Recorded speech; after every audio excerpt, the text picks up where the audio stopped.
hlelo ngingaqala nje ngokuvusela abantu labadzala labakhona la sivusele ku-PS welitiko lwetempilo, sivusele na ku-RA lokhona nababe chief, sivusele ti-7 telitiko lwetempilo letikhona la, sibonile phindze kunema partners la kakhona labo PEPFAR nebaka UNAIDS.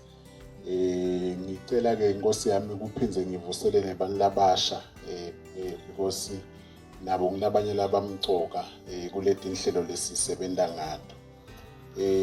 Mhlambe and everyone all protocol observed.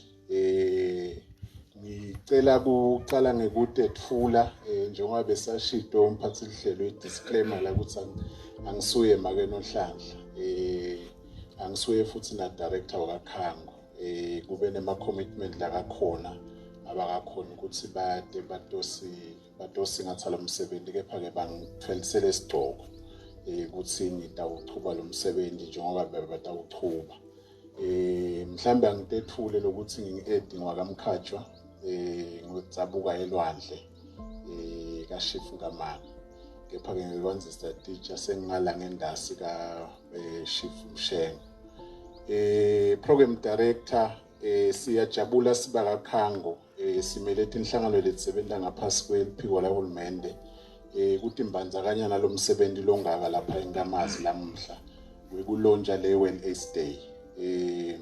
Lusuku lesilibona lulukhulu kakhulu ngoba ngilona lusikhumbuta le commitment lesiyendile silive netinhlangano letisebentako khona lamangweni. Siyatimbazakanya ke nalesicubulo lesikhona lesithi let Eswatini communities lead in ending AIDS. Lisosho ukuthi imango ayisukumele etulu ihambe embili ekunqobeni HIV and AIDS. Sitinhlangano letisebenza kakhulu nemango vele sibambisile imango, siphindze siyadinika naleti mfundiso ukuthi ibikhona lokuthi ihambe embili ichube lo msebenzi wekuvikela iHIV. Sisasebenta ke siphindze sibukile siyatimbandzakanya nale mhlambe ngidawuthi nalesicubulo ikakhulu ekunqobeni iHIV. Ngiyazama malangeni kushwambakanya la kubhaleke ngesingisi ngalosi community ngete waba kuhle ukuthi bese ngiphindze bathi ngidawucela kubhica lapho kubhiceka khona. Kulolu suku ke lwalamuhla tinhlangano letisebenza ngaphasi kweliphiko lahulumende sibonile ukuthi sisasebenta kukhona letinhlangothi lapho leligciwane likhula ngakhona kakhulu. So siyatimbandzakanya kwekuthi sisasebenta sibambisane nato tonke tinhlangano kuhle ukuthi sivikele lokukhula kwelizinga le HIV. Sisasebenta ke lokunye lesibonile sithi asingashiyi kakhulu bantu labasha ikakhulu emantombazana noma abantu besifazane ngoba ngilapho sibona khona kukhula kakhulu kwe HIV. Sisasebenta ke lokunye ngoba sisemangweni siyacela imango ukuthi sibambise singabashiyi kakhulu noma ngaphandle bafana noma ngidawuthi bobabe boys and young men because sibonile kwekuthi nakhona inombolo tiyakhula. Tinhlangano ke ngete sakushiya kwekuthi sisasebenta letindzaba taka HIV kunetindzaba leti libele kuvela tiveta inhloko tindzaba tekuhlukubetana tindzaba taka GBV nato tinguwona lomunye longumthelela etindzabeni taka HIV. So simango siyacela ukuthi sibambisane, siyajabula ukuthi lamuhla sitela Nkamazi i-community lesiyibonako itisukumela etulu tindzaba taka HIV. Mhlambe lokunye lesicela ukukhulumisa ngoba kufuna kuqale khona la emimangweni kuze kuhambe kuye etulu tindzaba ukuthi siyacela sithi inhlangano sisasebenta kunetindzaba letifuna ukuthi sithi advocate noma sikhulumise kuze kuthi sisasebenta sikhone ukuthi sisebente kahle emimangweni phindze futhi nalapha sisebenta khona nalabanye bakhone ukuthi labasebenta khona le environment ibe ngile conducive ukuthi bakhone kusebenta. Kunetindzaba ke letivelako sisasebenta ukukhulumisile make lana nami ngithi angigcizelele kito tindzaba ugwemana ngidawuthi stigma and discrimination ngitona leti cishe tivala noma letivimba kusebenta kahle kwaletinhlelo lesitisebenta kwemimangweni lapha ukhanza khona abantu sebayasaba mhlambe kuyemtholampilo ngenzaba ukuthi babona ukuthi mhlambe either batawubahleka noma batawugwemeka ukuthi bathole leto tinhlelo. So siyacela lokuthi imimango ibambisane wonke umuntu lokhona akhone ukuthi athole i-treatment akhone kuyi-access aphindze ayi-access ngendlela lane choice ngayo. Kubantu labasha ke sibonile kunenhlelo letinhle letikhona letikhulumisa indzaba tekuvikela double prep sifisile nani ukuthi that's your choice is another choice levetiwe levetwe live ukuthi you can also access. So sithi ayibe khona le conducive environment kuze ukuthi nikhone nani kuyi-access. Sithi inhlangano ke siyabona live selisebentile bakhulumile nga-95 sibona sesidudane na 2030 sekusele nje iminyaka lembalwa lapho umhlaba ngoba live liyatimbanzakanya nemhlaba kuthi ngaleso sikhathi sidobe siyinqobile HIV siya advocate ke noma siyaqhubutela kwekuthi silive siyacela nangabe kunemithetho lekhona siyibuke lengaba khona ukuthi ivikele ukuthi bantu bakhone ukuthi ba-access i-treatment ikakhulu lesibabonako mhlambe sisasebenta laba sitimbanzakanya nabo indzaba ya key populations nebantu that are living with disabilities kulaba phila nekukhubadeka. So siyacela ukuthi kubukwe nangabe kunemithetho lekhona lengavimbela ukuthi bakhone ku-accessa leyo treatment ukuthi ibuketwe kuze ukuthi bakhone kuyithola leyo treatment. Mhlambe ke sengigcina ngeke ngibe mutse ngoba isikhathi siyahamba ungaba kusho nje ukuthi sithi inhlangano siyatimbanzakanya nekulweni neligciwane tiningi tinhlelo letikhona siyabonga nakuphepha lo introduce i-community net monitoring leyo nayo ngilezamako ukuthi letinhlelo letivelako mhlambe emimangweni nemimango nayo itimbanzakanye ukuthi ngabe singayi-improve kanjani kuze ukuthi abantu bakhone ukuthi ba-access i-treatment. Siba kakhango ke sisamblelo setinhlangano letisebenta ngaphansi kwehulumende siyacommita ukuthi will have a unified voice ngekubambisana nahulumende nawo onke ematiko netihlobo tenkosi letisebenta kweveni kuze ukuthi silwe naleli gciwane. Simisile nathi kulesiqubulo lesithi let Eswatini communities lead in ending AIDS. Asibambisane siyabonga Nkosi.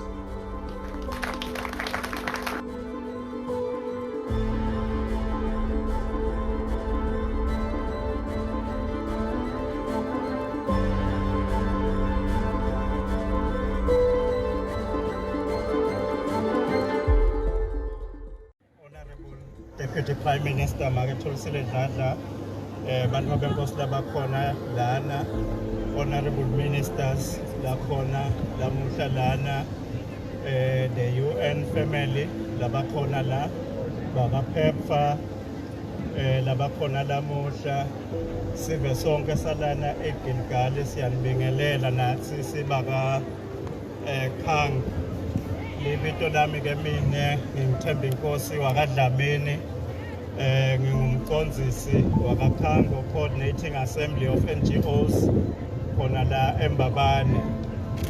Sibakakhango ke sisebenza kubambisana nahulumende kulwa nalo legciwane le-HIV/AIDS. Sijabule kakhulu ke nasithola lelithuba lekuthi lamuhla side la sitokhulumisa lesive saselibonjeni nesive saseGilgali ngalomsebenzi lesiwendako. Siyakholelwa ke ukuthi lokhu kuyinzima lekahle lokuthi ngetikhathi letehlukene silithole lithuba lekuthi side lapha sitawuchaza kulesive ukuthi lo msebenzi lesiwendako siwenda kanjani, siyaphumelela yini noma cha. Sekuyiminyaka ke solo sisukele lo msebenzi lomkhulu wekulwa naleli gciwane le-HIV/AIDS. Nasikhumbula kahle sibuke emuva ngiyabona lebese bakhona ngaleso sikhathi bayakhumbula ukuthi kwakukubi kakhulu la eveni bantu bagula bafa impela. Ema-weekend umgcibelo nelisonto bekade kufihlwa abantu lababulawe ngileli gciwane. Kwabonakala ke ukuthi kufuneka singileti inhlangano letehlukene sibambisene nabohulumende nemave lamanye ladlelana nelive laseSwatini sihlangane kutobambisana kule multi-sectoral response to the HIV pandemic. Siyabona ke ukuthi manje sesihambile impela kangangoba njengoba sekachazile babethabethe lokhulumembe kwami sekunyenti lokwentekile. Bantu sebayakhona kuphila nabo sebanalo likusasa. Kodwa ke kuyabonakala ukuthi kusekhona tintfo letihle tisihlupha kancane nasisenta lo msebenzi noma ke sila kuma-communities. Nangabe nje sikhuluma ngokuthi sesifuna kuvumela imimango ukuthi kube ngiyo imimango lehola letinhlelo tekulwa ne-HIV/AIDS. Kukhona tintfo letitsite lekufuneka bese siyabukisana ukuthi sitende. Njengalokwe nje kuba nema-projects letako la emimangweni mhlambe aboshukela kube nalabahambisa umthwalo ngema-truck kube khona emabhizinisi labakhona la mimangweni. Le misebenzi lemikhulu lena leta la mimangweni ikahle ngalothi iletha tindlela tekuphilisa netindlela tekucedza indlala nebuphuya eveni. Kodwa kuyabonakala ukuthi laba labaletha le misebenzi lemikhulu ngalesi sikhathi bababete letinhlelo tekuthi bakhulumisane netisebenzi tabo letita la mimangweni ukuthi bangenta kanjani ukuthi bagweme kuhanza kwaleli gciwane le-HIV/AIDS. Ngakho ke sithi nasita nalo mgomo lomusha wekuthi ema-communities akube ngiyo lahamba embili kulweni naleli bhubhane. Akube netinhlelo ngenkampani lengiyona ibuke ukuthi sitawenda njani ukuthi tisebenzi tethu tingabonakali sekungito letilala nebantfwana labancane la emimangweni. Ngoba vele kule mimango lesiphila kiyo siyayati inhlupheko yalamakhaya ukuthi batali bayahamba bayozama impilo edolobheni bashiye bantfwana babodvwana maybe bashiye bantfwana nabogogo nabomkhulu. Ngakho ke la mathabelangoti besabona i-chance ke wona ukuthi sekangangena anikete labantwana labancane emaswidi khona atawulala nabo. Sithi ke nangabe shothi letinhlelo sesithi manje imimango akube ngiyo lehamba phambili. Akube nendlela yokuthi inkampani nasi layitfola i-report yokuthi sisebentisayo sihlukubeta abantwana kulowo mmango. Akube khona tinyathelo lenkampani letithathako ukuze igweme lo mkhuhlane lo. Sibakakhango sibambisene nahulumende silontshe lihlelo lwe-community led monitoring ngekusitwa imali lebuya kaPEPFAR imali yesive semamelika. Lelu hlelo lwe-community led monitoring silibona ukuthi litaba neligalelo lelikhulu ukuthi lisite ukuthi bantfu labafuna tinsita emitfolamphilo nawo onke ama-facilities lakhona la eveni. La ma-facilities anikete lusito lusezingeni lelisetulu. Bantfu labaya kula ma-facilities lawa abangatholi sebabhekana ne-stigma and discrimination njengeke ukuthi kugcine sekwenteke i-mistake yethi ku-disclose-ke status sabo ngaphandle kwekuthi batitshele bona ukuthi sebayafisa ku-disclose. Kunyenti lokwentekakala-ke la kulama-facilities siyadibuka kuleli hlelo lethu ukuthi bantu bayalithola yini lusito lusezingeni yini nabadzinga amaphilisi bayawathola yini amaphilisi ngendlela lekufanele bawathole ngayo. Ngakho-ke siyakhuthata nakuhulumende ukuthi sike sesifunze lamaphepheni lokuthi kunemkhuhlane lokhona ndvuna etiko letempilo wekushoda kwemaphilisi. Bantu bethu emaswati ethu ayajika etibhedlela angalitholi lusito. Ngakho sinesicelo lokuthi singilaba labasebenta nahulumende on the ground kulwa nalomkhuhlane. Hulumende akayithathele tinyathelo lendzaba yokuthi emaphilisi ajinge nemithi ajinge ibuyele ibe khona la etibhedlela. Nangabe kushothi kukhona labenta kucala lokwenta ukuthi lamaphilisi anyamalale, sithi vele ndvuna Liswati alikhale masinyane lesive singaze sifike esigabeni lapho khona sesibona ngazuthi nani senithalalisile anifuni ukuthi nithathe inyathelo kulabo labatholakele banelicala. Sisakhuluma njena sitholile nokuthi lena even laseMerica kuleli hlelo lakaPEPFAR lekungilona lesisite kakhulu in the past 20 years kuletha ema-resources ekulwa nalomkhuhlane. Solo asiyitholi i-reauthorization letawenda ukuthi timali takaPEPFAR tichubeke tiflow titosita lami emangweni. Njengoba sibonile nje ukuthi nabo bakaPEPFAR bakhona la sekungaba kubaphathisa nje nakuthi nabasenda umbiko emuva ekhaya bajinge basicelele singilesive semaswati singiletive letila Afrika nabo bonke labantu labasebenta ngekulwa nalolu bhubhane kuthi uhulumende waseMerica mane yabe nelivelo asheshise reauthorize le funding yakaPEPFAR khona sitochubeka sente lo msebenzi lomuhle nalo nakangaka lebesitolo siwenda over the years kulwa nalomkhuhlane we-HIV AIDS. Nangabe kushokwe kungukuthi letimali atifiki angeke sisakhona singilamave ukuthi sichubeke nalomsebenzi lomkhulu wekwenda i-strengthening of the health system. Siyabona nje nyalo ukuthi manje i-documentation yethu lehambelana ne-medical history yebantu is still not available on the cloud, maybe online. Lokwenda ukuthi ikakhulu the migrant workers njengema-truck drivers and other key populations la highly mobile kutholakale ukuthi nakamuva from one place to the next i-medical history yakhe ingasatholakali labanye babeseke basebenzisa lelo thuba ukuthi ba-default. So sibuka ukuthi liseluthe likhalo la kufuneka siye khona in terms of implementing some of the things that we need to implement to strengthen our systems and make sure that as we go to sustainability mode, the country is ready to face the challenges head on with all the resources that are required. With those few words on behalf of civil society, sithanda kunibonga nonke lokuthi nibe khona la lamuhla sito celebrate lelanga lelimcoka nakangaka. Siyabonga program.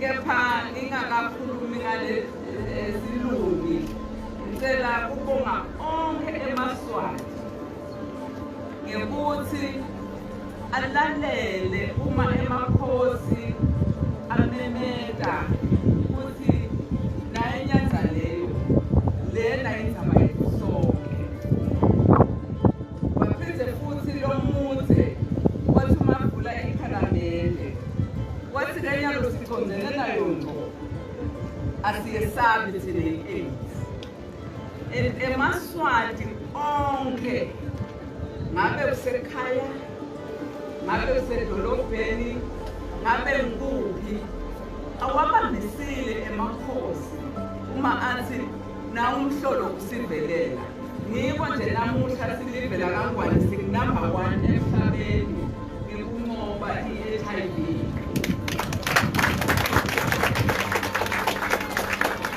Lokhu le bantu bekhosi kuyakhombisa ukuthi lelive linenhlanhla ukuthi kube nemakhosi ngoba emakhosi sawaphiwa nguNkulunkulu siyawalalela futhi yiko nje sinumber 1.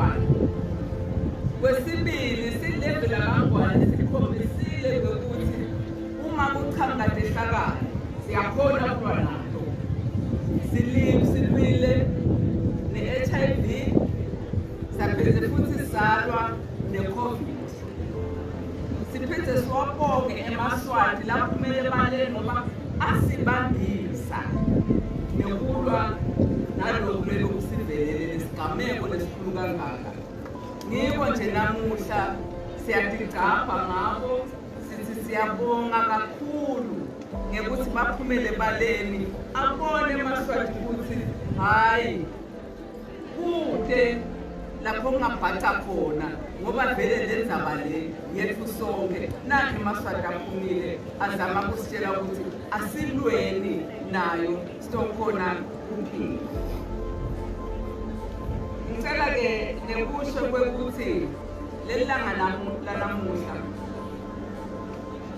akusilo nje lokuthi sikhumbula lelanga ukuthi lake lavela, siphinde futhi sibonalisha ihlobo lethu letahamba emhlabeni ngoba be-akusito letahamba ngale ndlela letahamba ngayo kumbe besitawuthi nje yingo nje, kepha ngale ndlela lebesiya ngayo lelapha kufika khona eMaswati bantwana labadelo namhlaba yakhe ngenzalo sakubona lokukhulu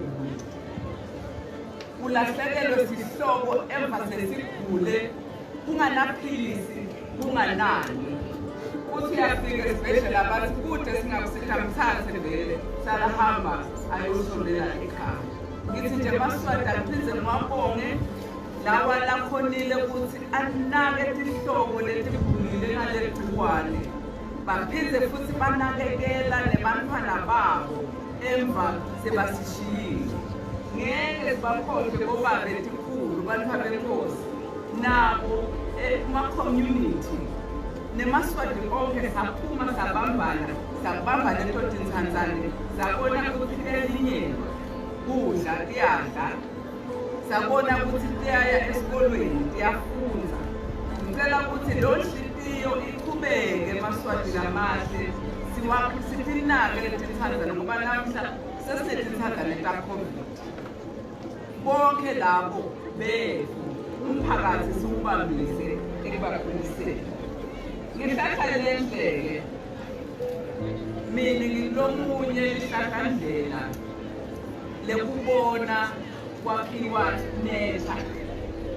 Ngibekhona kusukela nga-2001 to 2018 kwakhiwe ngithi singalali simangala ukuthi sivelelwa yini. Namuhla siyaziqhenya ngalama-strides lesiwabonayo. Ngithi nje asishayeleni ihlombe umlando umuntu unawo. Laba labeni-research njalo bengihamba nje la hhayi ukuthi bengima ngibuda ngoba kula enhlizweni yami ngasuka naye phasi nethasilwa i-AIDS sibuka indaba ye-prevention ukuthi siyenza njani, siphinde sibuke kwi-coordination ukuthi bekungasimalula, but today we are proud ukuthi nam 95.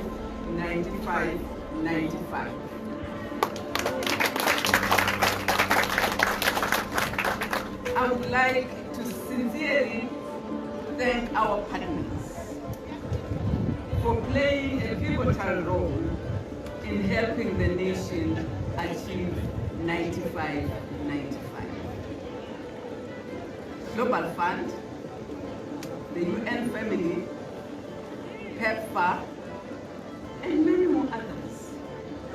We have been so much instrumental in ensuring that we get all the necessary funding to assist this beautiful nation fight the scourge that nearly wiped out the whole nation. Without you, we wouldn't be celebrating this day. but we'd all be dead. Because the death rate was so high, it was so alarming that we were all confused. But you came through and said, we are there. Let us hold hands and run together. Labanye bebasisita ngekudla.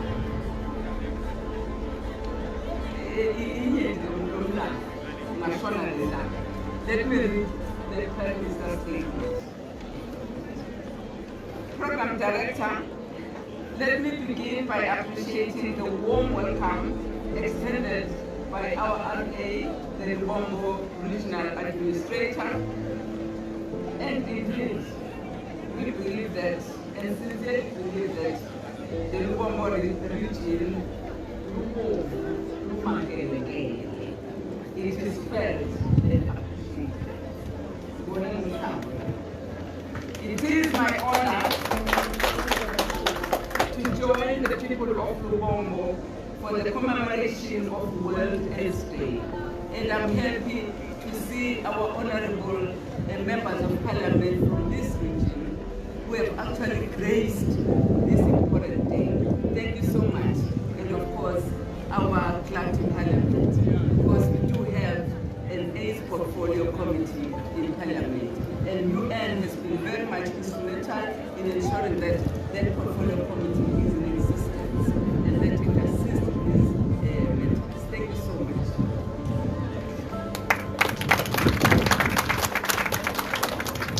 In my own personal capacity, I'm pleased to be part of this event. And I was privileged to be one of those who participated in the establishment of NECHA and strengthening of the Eswatini HIV/AIDS coordination. I served as NECHA Council Deputy Chair since its inception in 2001 up to 2018.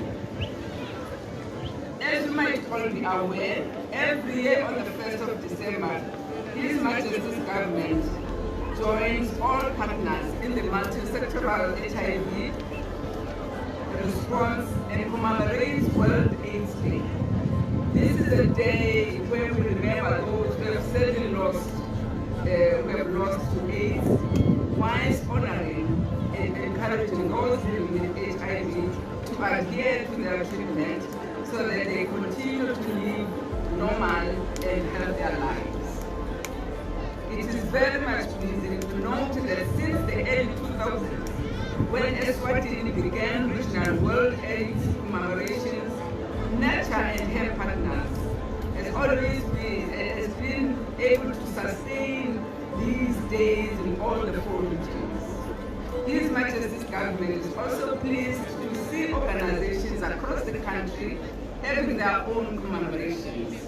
This indeed demonstrates the resilience of this country in coming together to fight epidemics and pandemics that pose threats to the lives of Emaswati.